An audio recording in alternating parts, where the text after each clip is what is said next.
நான் cooperation movement ஒத்துழையாமை இயக்கம் இது 1920 தொடங்கப்பட்ட ஒரு மிகப்பெரிய போராட்டம்.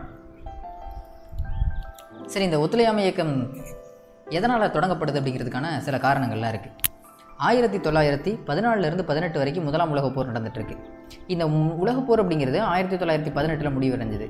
இந்த உலகப் போர் தொடங்கும் போது 1914 காலகட்டத்தில் ஒட்டுமொத்த இந்தியர்களுமே என்ன நம்பிட்டு இருந்தாங்க அப்படின்னா, எப்படியாவது ஆங்கிலேயர்கள் நமக்கு இந்த போர் முடிஞ்சது ஏதாவது நல்லது பண்ணி தருவாங்க அப்படின்னு ஒரு நம்பிக்கை. அந்த நம்பிக்கை ஏற்படுறதுக்கு காரணம் என்ன அப்படின்னா, நம்ம ஆட்களுக்கு நிறைய தொழில்துறையை மேம்படுத்தினாங்க. தொழில்துறையை மேம்படுத்துறதுக்கான காரணம் என்ன அப்படின்னா, இந்த உலகப்போர் நடக்கும்போது நிறையா இராணுவ வீரர்களுக்கு ஆயுதங்கள் தேவைப்படுது. அப்போ ஆயுதங்களை தயாரிக்கிறதுக்கான தொழிற்சாலைகள் தேவைப்படுது. இராணுவ வீரர்களுக்கான சீருடைகள் தயாரிக்கணும். இவ்வளவு வேலைகள் இருக்கும்போது வேலை வாய்ப்பு இந்தியாவில் பயங்கரமாக நடக்குது. அப்போ நம்ம மக்களுக்கு ஆங்கிலேயர்கள் மேலே மிகப்பெரிய நம்பிக்கை. அப்போ ஆங்கிலேயர்கள் நமக்கு நல்லது தான் பண்ணுறாங்க. அப்போ இந்த போர் முடிஞ்சது அப்படின்னா நமக்கு இன்னும் நல்லது கிடைக்கிறதுக்கு வாய்ப்பு இருக்குது அப்படின்னு சொல்லி ஆங்கிலேயர்களை பயங்கரமாக நம்புகிறாங்க. ஆனால் 1918 வரும்போது கிட்டத்தட்ட உலகப்போர் முடியக்கூடிய காலகட்டத்தில் அப்போ தான் தெரியுது, ஆங்கிலேயர்கள் நமக்கு கடைசியில் எதுவுமே பண்ணுறதுக்கான வாய்ப்பு இல்லை. ஏன்னா வேலைவாய்ப்பு எல்லாம் குறைய ஆரம்பிச்சிருச்சு. ஏன்னா போர் முடிய போது இல்லையா, ஆயுதங்கள் இனி தேவையில்லை. அப்போ வேலைவாய்ப்பெல்லாம் குறைய ஆரம்பித்ததுக்கப்புறம் தான் நம்ம மக்கள் ஆங்கிலேயர்களை ஒரு சில காரணங்களுக்காக எதிர்க்கிறாங்க. எதனால் நம்ம எவ்வளவோ நினச்சிட்டு இருந்தோம் நல்லது பண்ணுவாங்கன்னா, ஆனால் ஒன்றுமே பண்ணலை. அது மட்டும் இல்லாமல் ஆங்கிலேயர்கள் ஒரு சில சட்டங்களையும் கொண்டு வராங்க. யாராவது நம்மளை எதிர்க்கிறாங்க அப்படின்னா அவங்க மேலே ரவுலட் சட்டம் அப்படிங்கிற ஒன்றை கொண்டு வரணும்னு முடிவு பண்ணுறாங்க. அப்போ அந்த ரவுலட் சட்டத்தை கொண்டு வரதுனால என்ன, ரவுலட் சட்டம் அப்படிங்கிறது கருப்பு சட்டம், பிளாக் ஆக்ட் அப்படின்னு பேர். இந்த ரவுலட் ஆக்டில் என்ன சொல்கிறாங்க அப்படின்னா, யாரை வேணாலும் எந்த விசாரணையும் இன்றி கைது செய்யலாம். கைது செய்வது மட்டுமல்லாமல் 2 வருடத்திற்கு மிகாமல் அவங்கள சிறையில் அடைக்கலாம். இதுக்கு எந்த விதமான அரெஸ்ட் வாரண்ட்டும் தேவையில்லை. அந்த மாதிரி ஒரு சட்டம் தான் இந்த ரவுலட் ஆக்ட் அப்படிங்கிறது. இதை கொண்டு வந்தாச்சு 1919 மார்ச் மாதம். இதை கொண்டு வரும்போது அங்கே சென்ட்ரல் லெஜிஸ்லேட்டிவ் கவுன்சிலில் நம்ம இந்திய மக்களும் இருக்காங்க. அவங்கெல்லாம் இதை பயங்கரமாக அப்போஸ் பண்ணுறாங்க. இது ஒருபோது வரக்கூடாது. அதுக்கு மேலே நாங்கள் இந்த கவுன்சிலிருந்து என்ன பண்ண போகிறோம், நீங்கள் எங்களுக்கு பதவி கொடுத்துருக்கலாம், ஆனால் அந்த பதவி எங்களுக்கே ஆபத்தாக இருக்கும்போது எங்களுக்கு அந்த பதவியை வேணாம்னு சொல்லி சென்ட்ரல் லெஜிஸ்லேட்டிவ் கவுன்சிலேருந்து அந்த பதவியை ஏற்று வெளில வந்துடுறாங்க. அப்படி நம்ம மதன் மோகன் மாலவியா, சங்கர நாயர் இந்த மாதிரி ஆட்கள்லாம் இருந்தவங்க தான், மசாருல் ஹக் இவங்கெல்லாம் அப்படியே பதவியை விட்டு வெளியில் வந்துடுறாங்க. இந்த ரவுலட் சட்டத்தான், அதுக்கு பேர் தான் பிளாக் ஆக்ட் அப்படின்னு பேர். இது மார்ச் மாதம் 1919 கொண்டு வரப்பட்டது. எந்தவித விசாரணையுமின்றி கைது பண்ணலாம் அப்படிங்கிற மாதிரி இந்த சட்டம் கொண்டு வரப்போது 1919 ஐயா மகாத்மா காந்தி நம்ம சென்னையில் இருக்கிறார். அதாவது மெட்ராஸில் இருந்ததுமே உடனே அதுக்கான மிகப்பெரிய மீட்டிங் அரேஞ்ச் பண்ணுறாரு. எதனால் அப்படின்னா, நம்மளுடைய மக்கள், பாமர மக்கள், அவங்களுக்கு இந்த ரவுலட் சட்டம் அப்படின்னாலே என்னென்னு தெரியாது. அந்த மக்களுக்கு முதல்ல இதை அறிமுகப்படுத்தணும், விழிப்புணர்வு ஏற்படுத்தணும் அப்படிங்கிற நோக்கத்தை தான் மிகப்பெரிய ஒரு மாநாடு நடத்துகிறார். அதில் தான் சொல்கிறாரு, இந்த ரவுலட் சட்டம் அப்படிங்கிறது யாரை வேணாலும் கைது செய்யப்படலாம், அதனால் கவனமாக இருக்கணும் அப்படிங்கிற மாதிரி விழிப்புணர்வு ஏற்படுத்துகிறாரு. அதற்காக ஒரு சபாவும் தொடங்கப்படுது. அந்த சபாவுக்கு பேர் தான் சத்தியாகிரக சபா அப்படின்னு. அந்த சபாவின் சார்பாக ஒரு பத்திரிகையும் தொடங்கப்படுது. அதுதான் சத்தியாகிரகி அப்படிங்கிறது. அப்போது இந்த நான் கோஆபரேஷன் மூவ்மெண்ட் அதில் ஒரு பார்ட்டுன்னு தான் சொல்லலாம். அதாவது அது தொடங்குறதுக்கான ஒரு பார்ட்டு தான் நம்ம ரவுலட் ஆக்ட் அப்படிங்கிறது. இப்போது எல்லா விதமான போராட்டத்தையும் கையில் எடுக்கிறாங்க. அப்போ இந்த நோக்கம் என்ன அப்படின்னா, இதுக்கு யூஸ் பண்ண முக்கியமான வெப்பன் நம்ம ஐயா மகாத்மா காந்தியோட வெப்பன் தான், சத்தியாகிரகம் அப்படிங்கிறது தான். சரி, இது 1919 மார்ச் மாதம் இந்த சட்டத்தை கொண்டு வந்ததுமே பயங்கரமான போராட்டங்கள் எல்லாமே நடக்குது. ஆனால் இந்த ஒத்துழையாமை இயக்கத்தின் வர்றதுக்கு முக்கியமான காரணம், பிரிட்டிஷ்க்கும் நமக்கும் தான் ஒத்துழையாமை தவிர உள்ளே இருக்கக்கூடிய இந்தியாவில் இருக்கக்கூடிய இந்துக்களுக்கும் முஸ்லீம்களுக்கும் நல்ல ஒற்றுமை ஏற்பட்டது. சரி, இந்த மார்ச் மாதம் சட்டத்தை கொண்டு வந்ததுமே ஏப்ரல் 6 மிகப்பெரிய அகில இந்திய அளவில் மகாத்மா காந்தியால் விடுக்கப்பட்ட முதல் முழு அடைப்பு போராட்டம் அப்படிங்கிறது ஏப்ரல் 6 நடந்தது 1919. ஆல் இந்தியா ஸ்ட்ரைக் ஹர்த்தால் அப்படிங்கிறது, அந்த ஹர்த்தால் நடந்தது இல்லையா, நடந்து 7 நாள் மைக்கேல் ஓ டயர், ஜென்ரல் டயர் அப்படிங்கிறவர், மைக்கேல் ஓ டயர் அப்படிங்கிறவர் பெங்காலோட லெஃப்டினன்ட் கவர்னர், பஞ்சாபோட. அதே மாதிரி நம்ம ஜென்ரல் டயர் அப்படிங்கிறவர், அவர் அங்கே ஒரு கமாண்டர், படைத்தளபதி மாதிரி. இவங்க 2 பேரும் தான் பஞ்சாபில் இருக்கிறாங்க. இந்த ரவுலட் சட்டத்தில் 2 முக்கியமான தலைவர்களை கைது பண்ணியிருந்தாங்க. ஒருத்தர் பேர் சாய்ஃபுதீன் கிச்லு, இன்னொருத்தர் பேர் சத்யபால். இவங்க 2 பேருமே பஞ்சாபை சேர்ந்தவங்க. உடனே அந்த மக்களுக்கு அந்த நேரம் பார்க்க பைசாக்கி டே, அறுவடை திருநாள் அப்படிங்கிற ஒரு திருநாள் வருது. அந்த திருநாளை எல்லோரும் கூட்டம் கூட்டினதுமே நம்மளோட தலைவர்களை கைது பண்ணிட்டாங்க, அதுக்கு நம்ம எதாவது கண்டனம் தெரிவிக்கணும் அப்படிங்கிற மாதிரி ஒரு கூட்டத்தை கூட்டுறாங்க அமிர்தசரஸ் ஜாலியன்வாலாபாக் அப்படிங்கிற இடத்துல. உடனே எல்லோரும் ஒன்றா சேர்ந்தாச்சு. இதில் நம்ம மைக்கேல் ஓ டயரோட டீம் இருக்கு இல்லையா, அவங்க ஒரு அனௌன்ஸ்மெண்ட் கொடுக்குறாங்க, யாரும் இனி எந்த விதமான கூட்டமும் கூடக்கூடாது அப்படின்னு சொல்லி அறிவிப்பு விடுறாங்க. ஆனால் அதையும் மீறி இவங்க கூட்டம் கூடுறாங்க. உடனே மிகப்பெரிய படையோட மைக்கேல் ஓ டயர், ஜென்ரல் டயர்லாம் வந்தாச்சு. வந்து எந்த விதமான முன் அறிவிப்பும் இல்லாமல் கிட்டத்தட்ட 10 நிமிடங்கள் விடாமல் சுட்டு வீழ்த்திட்டு இருக்கிறாங்க. அந்த ஜாலியன் வாலாபாக் அப்படிங்கிற இடத்துல இருக்கக்கூடிய கட்டமைப்பு அப்படிங்கிறது சுற்றிலும் சுவர்கள் தான், ஒரே ஒரு வழி வாயில் மட்டும்தான் இருக்குது, உள்ள ஒரு கிணறு.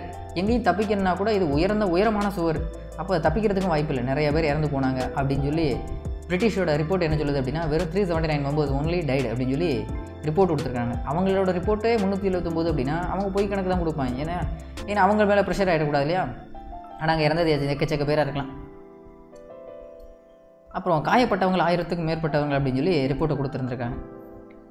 அன்றைக்கி அவங்க சொன்ன ஸ்டேட்மெண்ட் என்ன அப்படின்னா உண்மையிலே அன்றைக்கி வந்து குண்டு தீரலை அப்படின்னா இன்னும் நாங்கள் நிறைய பேர் சுட்டு வீழ்த்திருப்போம் அப்படின்ட்டுருக்காங்க பிரிட்டிஷ்காரங்க. அந்தளவுக்கு நம்ம மேலே பயங்கரமான கோவத்தில் இருந்த ஆட்கள் தான் மைக்கேல் ஓடயர், ஜென்ரல் ஓடயர்லாம். சரி, இப்போ இந்த கொடுமையை பார்த்து நாடு முழுவதும் பயங்கரமான போராட்டங்கள்லாம் நடக்குது ரவுலட் சட்டத்துக்கு எதிராக. இதில் நிறைய இடத்துல துப்பாக்கி சூடு நடக்குது, மக்கள்லாம் நிறைய பேர் இறந்து போகிறாங்க. இந்த அளவுக்கு தீவிரமான போராட்டம். இந்த போராட்டத்தெல்லாம் பார்த்துட்டு தான் ஐயா ரவீந்திரநாத் தாகூரால் மனதை விட்டு இருக்க முடியல. அதனால தான் தனக்கு வழங்கப்பட்ட பட்டங்கள்லேருந்து எல்லாமே இனிமேல் எனக்கு தேவையில்லை, பிரிட்டிஷார் கொடுத்த பட்டத்தை நீங்களே வச்சுக்கணும்னு சொல்லி பிரிட்டிஷ்டே ரிட்டர்ன் பண்ணிட்டார் நைட்வுட் அப்படிங்கிற பட்டத்தை. இதுதான் ஜாலியன் வாலாபாக் படுகொலை நடந்ததுக்கான ஒரு கிளிப்பு. 1919ஆம் ஆண்டு மே மாதம் 31ஆம் தேதி அரச பிரதிநிதிக்கு வைஸ்ராய்க்கு அனுப்பிய எதிர்கடிதத்தில் தாகூர் எழுதினது என்ன அப்படின்னா, இணக்கமற்ற சூழல் நிலவும் வேளையில் அவமானத்தின் சின்னமாக இந்த மதிப்பிற்குரிய பட்டம் திகழ்கிறது. மனிதர்களாக கூட கருத முடியாத நிலையில் மதிப்பிழந்து போன எனது நாட்டு மக்களுக்கு ஆதரவாக எனது தரப்பில் நான் மேற்கொள்ளும் செயலாக எனக்கு வழங்கப்பட்ட அனைத்து சிறப்பு பட்டங்களையும் திரும்ப ஒப்படைக்கிறேன் அப்படிங்கிறார். ஆங்கிலேயர்களால் வழங்கப்பட்ட அந்த பட்டம் அப்படிங்கிறது அதே ஆங்கிலேயர்களால் எனது மக்கள் துண்டாடப்படும் போது அதை நான் பார்த்துட்டு இருந்தோம் அப்படின்னா இந்த பட்டம் எனக்கு அவமானமாக இருக்குது அப்படின்னு சொல்லி அந்த பட்டத்தை திருப்பி கொடுத்துட்டாரு ஐயா ரவீந்திரநாத் தாகூர். இதே சமயத்தில் 1919 இன்னொரு பக்கம் என்ன பிரச்சனை அப்படின்னா கிலாஃபட் மூவ்மெண்ட் அப்படிங்கிறது, கிலாஃபட் இயக்கம் அப்படிங்கிறது என்ன அப்படின்னா 1914 18 வரை நடந்த முதலாம் உலகப் போரில் துருக்கி அப்படிங்கிற நாடு தோற்றுச்சு. அதாவது ஆங்கிலேயர்களுக்கு எதிராக பிரிட்டனுக்கு எதிராக இருந்த நாடு தான் துருக்கி. இப்போ பிரிட்டன் ஜெயிச்சிடுச்சு, துருக்கி தோற்றுருச்சு. உடனே பிரிட்டன் என்ன பண்ணுறாங்க அப்படின்னா தோத்த நாட்டுக்கு இனிமேல் எதுக்கிட்ட தலைவர் அப்படின்னு சொல்லி அங்கே இருந்த கேலிஃப் அப்படிங்கிறவர் அகில உலக அளவில் இருக்கக்கூடிய இஸ்லாமியரோட தலைவர் அப்படின்னா கேலிஃப் தான். அவர் தான் ரிலீஜியஸ் லீடர், அதே மாதிரி அவர் தான் பொலிட்டிக்கல் லீடர். ரெண்டுமே ஒருத்தர் தான், அவர் பேர் தான் கேலிஃப் அப்படிங்கிற போஸ்ட். அதில் அவரை ரொம்ப அவமானப்படுறாங்க, தோத்த நாட்டுக்கு எதுக்கு தலைவர் அப்படிங்கிற மாதிரி. உடனே அகில உலக அளவில் இருக்கக்கூடிய இஸ்லாமியர்கள் தனக்கான ப்ரொட்டஸ்ட்டை சொல்கிறாங்க ஆங்கிலேயர்களுக்கு எதிராக, பிரிட்டனுக்கு எதிராக. அந்த மாதிரியான ப்ரொட்டஸ்ட்டு நம்ம இந்தியாவிலேயும் பிரிட்டனுக்கு எதிராக, பிரிட்டிஷ்க்கு எதிராக இங்கே போராட்டம் நடந்தது. அந்த போராட்டத்துக்கு பேர் தான் கிலாஃபட் இயக்கம் அப்படிங்கிறது, கிலாஃபட் மூவ்மெண்ட் அல்லது கிலாஃபட் இயக்கம். இப்போது இது கிலாஃபட் இயக்கம் ஒரு பக்கம் நடந்துகிட்ருக்கு, இதே மாதிரி ரவுலட் ஆக்ட் ஒரு பக்கம், அதன் மூலமாக பிரச்சனை நடந்துகிட்ருக்கு, ஜாலியன் வாலாபாக் நடந்துகிட்ருக்கு. இவ்வளவு பெரிய பிரச்சனைகள்லாம் ஒரு பக்கம் நடந்துகிட்ருக்கு. அப்புறம் இந்த மைக்கேல் ஓடயர், ஜென்ரல் டயர் இருக்காங்களே, 2 பேர் மேலேயுமே எந்த தவறுமே இல்லைன்னு சொல்லி தான் தீர்ப்புமே வந்தது.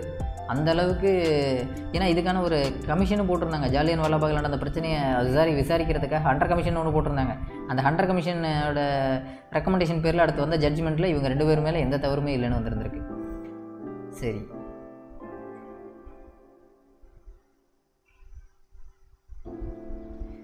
இந்து முஸ்லீம் ஒற்றுமை குறித்து அக்கறை கொண்ட காந்தியடிகளும் காங்கிரஸும் பிரிட்டிஷ் ஆட்சியாளர்களால் ஏமாற்றப்பட்டதாக உணரப்பட்ட முஸ்லீம் தோழர்களுக்கு துணையாய் நின்றனர். 1906 தொடங்கப்பட்ட முஸ்லீம் லீக் இருக்கு இல்லையா, அங்கிருந்து 1916 வரைக்கும் இஸ்லாமியர்கள் தனக்கு ஆங்கிலேயர்கள் ஏதாவது நல்லது பண்ணுவாங்கன்ற நம்பிக்கையில் தான் காங்கிரஸ்லேருந்து பிரிஞ்சு தனியாக போனாங்க. ஆனால் கடைசி வரைக்கும் ஏதாவது நடந்ததா அப்படின்னா ஒன்றுமே இல்லை. அப்போ இஸ்லாமியர்கள் என்னதான் இருந்தாலும் நம்மளுடைய இந்திய தேசத்தில் பிறந்த மக்கள் தான் இல்லையா, அவங்களுக்கு நாம தான் சப்போர்ட் பண்ணணும் அப்படின்னு சொல்லி காந்தியடிகள் அவங்களையும் ஒரு சப்போர்ட்டிவாக இருந்தார். அப்புறம் அலி பிரதர்ஸ், மௌலானா ஷவுகத் அலி அண்ட் மௌலானா முகமது அலி, அப்புறம் அபுல் கலாம் ஆசாத், இவங்கெல்லாம் சேர்ந்து தான் இந்த கிலாஃபத் இயக்கம் அப்படிங்கிற போராட்டத்தை மிகப்பெரிய அளவில் கொண்டு போனது.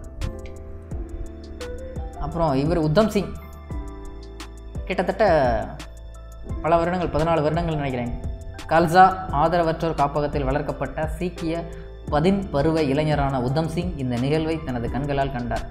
1919 ஏப்ரல் 13ஆம் தேதி நடந்த ஜாலியன் வாலாபாக் படுகொலை அப்படிங்கிறது இந்தியாவில் அந்த நேரத்தில் இருந்த இளைஞர்களின் நெஞ்சில் பயங்கரமான ஒரு தாக்கத்தை ஏற்படுத்தியது.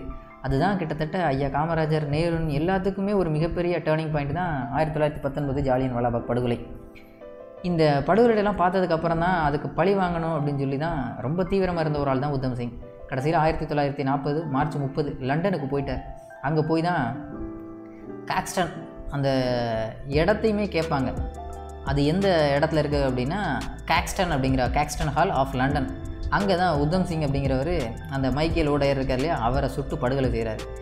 அதாவது எங்களுடைய நாட்டில் வந்து எங்களுடைய சுட்டதுக்கப்புறம் இவரை வந்து நீதிமன்றத்தில் நிறுத்தினாங்க. எதனால் அப்படி செஞ்சீங்கன்னு கேட்கும்போது, கிட்டத்தட்ட 14 வருஷமாக இந்தியாவிலேருந்து ஆங்கிலேயர்களுக்கு தெரியாமல் தப்பிச்சு போய் ஒவ்வொரு நாடாக கடந்து கடைசியில் தான் போய் லண்டனில் போய் அங்கே போய் மைக்கேல் ஓடையரை சுட்டு நீதிமன்றத்தில் நிற்கிறாரு. எதனால் இப்படி பண்ணீங்கன்னு கேட்கும்போது, எங்களுடைய நாட்டில் எங்களுடைய இந்திய மக்களின் கண்முன்னே இந்தியர்களை சுட்டு வீழ்த்தினீர்கள், அதே போல் உங்களுடைய நாட்டில் உங்களின் கண்முன்னே உங்களுடைய மைக்கேல் ஓடையரை சுட்டு வீழ்த்தினேன் அப்படின்னு சொல்லி நம்ம உத்தம் சிங் அப்படிங்கிறவர் பதில் சொல்லியிருக்காரு. அப்புறம் அவரை பண்டான்வல்லை அப்படிங்கிற ஜெயிலில் அங்கேயே அவரை தூக்கிலையும் போட்டாங்க. அதாவது தேசப்பற்று அப்படிங்கிறது அந்த காலகட்டத்தில் எந்த அளவுக்கு இருந்தது அப்படின்னா, தன்னுடைய உயிரை கூட துச்சமாக நினச்சிருந்துருக்காங்க இந்த உத்தம் சிங் போன்றவரெல்லாம். அந்த அளவுக்கு தேசப்பற்று அந்த காலகட்டத்தில் இருந்திருக்கு. அப்புறம் அலி பிரதர்ஸ், மௌலானா முகமது அலி, மௌலானா சவுகத் அலி. அப்புறம் launch of non cooperation movement. இப்போது கிலாஃபட் மூமெண்ட் நடந்திருக்குது, ரவுலட் ஆக்ட் நடந்திருக்குது, ஜாலியன் வாலாபாக் நடந்திருக்குது. இவ்வளோ பெரிய பிரச்சனைகளுமே 1919 நடந்தது. இதற்கப்புறம் 1920 இதற்கு மேலேயும் நாம் பொறுமையாக இருக்க முடியாதுன்னு சொல்லி தான் ஒத்துழையாமை இயக்கம் அப்படிங்கிற ஒன்று மகாத்மா காந்தி ஐயா ஸ்டார்ட் பண்ணுறாரு. அந்த ஒத்துழையாமை இயக்கம் அப்படிங்கிறத நம்ம அடுத்த வீடியோவில் பார்க்கலாம். சரிங்களா?